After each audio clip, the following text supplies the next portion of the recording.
మహాశివరాత్రి సందర్భంగా పశ్చిమ గోదావరి జిల్లా నర్సాపురం మండలం లక్ష్మీనేశ్వరం గ్రామంలో శ్రీ దుర్గా లక్ష్మీనేశ్వర స్వామి ఆలయంలో భారీ ఏర్పాట్లు చేశారు.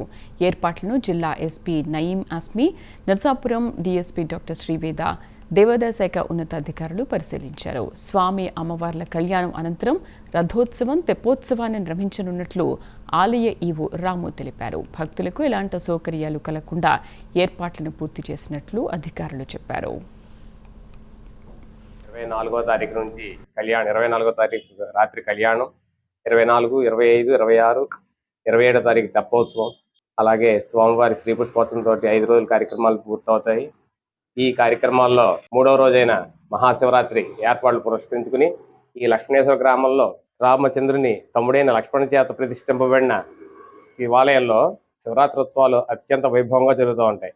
సుమారుగా 50,000 మంది ఈ దేవాలయాన్ని స్వామివారిని దర్శించుకోవడానికి వస్తారు.